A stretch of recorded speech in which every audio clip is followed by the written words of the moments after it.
Spider-Man Brand New Day. Yeah.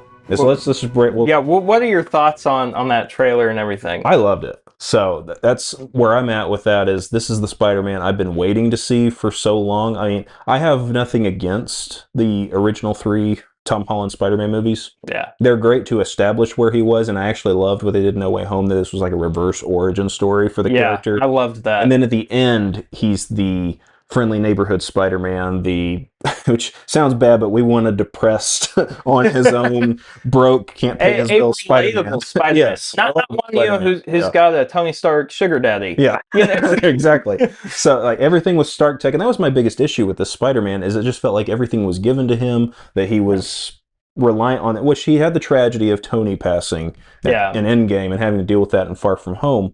But he still had all the tech that Tony basically put in his will, that now Peter gets all of it. Yeah. And was still relying on it. So then No Way Home comes along, and then he has to deal with all the tragedy of that, losing Aunt May, and finally getting the speech with great power, which he alluded to in Civil War, that maybe Uncle Ben said something to that extent, but they've been so gun-shy to mention Uncle Ben. So, but then using Aunt May in that place, and then putting him where he is now for Brand New Day. I just love that we're getting street level New York Spider-Man, because we haven't had that. Like Homecoming, he was in Washington D.C., or he was in the suburbs, or he was at. This is going to be the first real Spider-Man movie that we've had with him mostly in New York. Just in New York. Really. Yeah, I mean, the closest we've gotten was the opening of Avengers Infinity War, when he's fighting off against Ebony Maw, or I think it was Ebony Maw and Corvus Glaive. I mean, I'm getting names wrong. I don't know. But, you might be right on this. I'd have to do either way. But yeah, so that was the closest we got. Yeah, Far From Home is a Euro trip. He's not even in the U.S.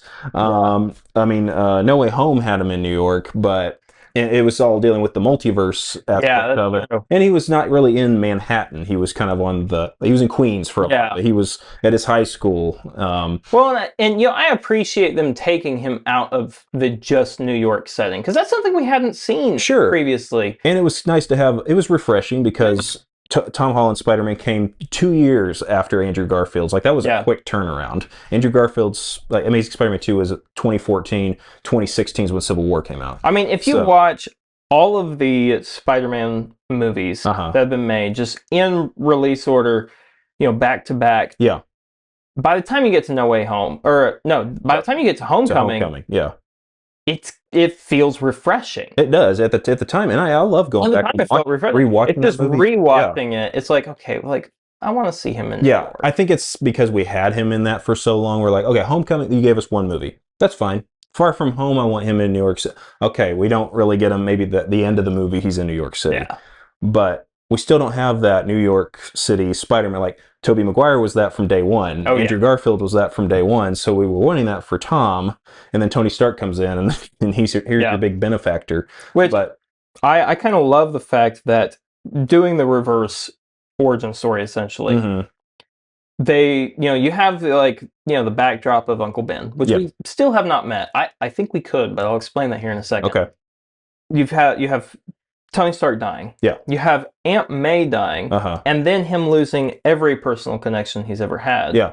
It adds this so many layers for him to unpack that he hadn't had to. Before, he was the go-lucky teenager. Sure. He's handed all this tech. He's going to take advantage of it. He's going to use it. He's going to use the Friday to do his homework. Yeah. So to speak. Like Karen. Kids, I think it was Karen. Yeah, Karen. Yeah. Like kids do with ChatGPT or whatever. But, sure. It was the same thing. He's going to unpack all that. He's going to play with it. Sure. Now he doesn't have any of that. I don't know that his eyes are even going to do the I don't think they are. I hope they don't, because it didn't bother me when Andrew and Toby didn't do it. And the only reason they do in the comics is it's just to make the comic more expressive. Well, and that's a different medium, so you can't show, their characters don't move. It's a one picture on a page, so it's a way to show the expression of the character, what he's feeling. Deadpool being able to kind of do it, that's Deadpool. Such loose rules, it doesn't matter. He's got his own rules. But Spider-Man, I like the way that they did it with the adjusting eyes. But I really like the look of this new suit. I do too, and I've heard this. I'm sure you have too. That it's a combo of what he saw from Toby and Andrew. And apparently, that's a plot point. Yeah, I want to say that was in part of one of the synopsises that Mhm. came out for this film. But yeah, I love the long legs of the spider. Yeah. I missed those with his original suit. I was Uh-huh. like, man, Yeah. I don't like that tiny spider. I know. And it's accurate to It the was first cool. two Yeah, it's cool comics, to but the old suit, but yeah. So I think that the back I think is representative of Andrew. I think the yeah, front is representative of Toby. Toby. The raised webbing's kind of both of them because Andrew's second suit Yeah. went the same direction. So Depending on how this film turns out, this could be my favorite Spider-Man movie. I could easily see it being like the best one. At least since Spider-Man 2 with Toby. Like, No, the movie is Spider-Man 2 is my favorite. Nothing. my favorite superhero movie ever.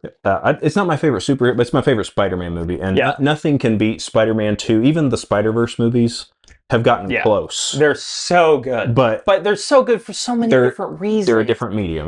Well, not in different medium, but they're just different. I can't compare them. It's just, I mean, whether it's it's animation, which is gorgeous, but it's also just such a different story. It's apples and oranges. I can't. They're not the same fruit. Yeah, and they're both fruit.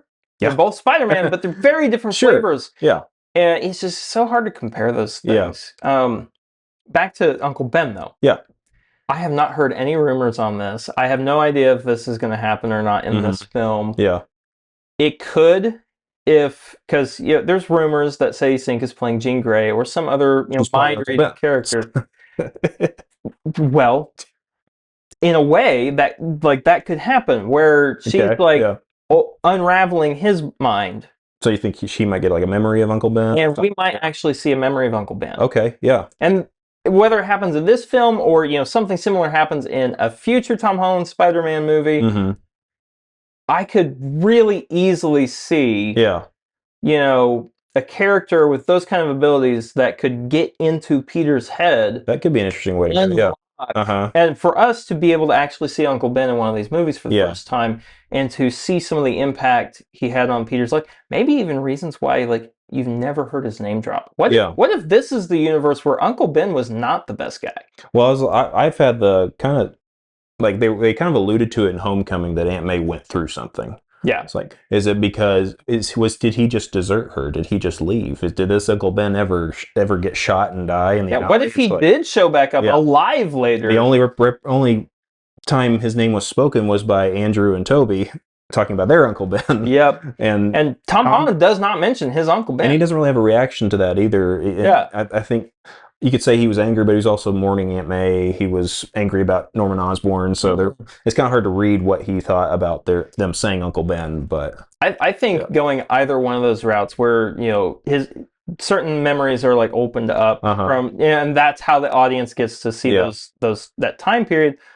Or it is a situation where that's not the best version of Uncle Ben. Yeah, maybe so. And maybe he's still out there, and maybe Peter knows that, maybe Peter doesn't. Maybe he comes...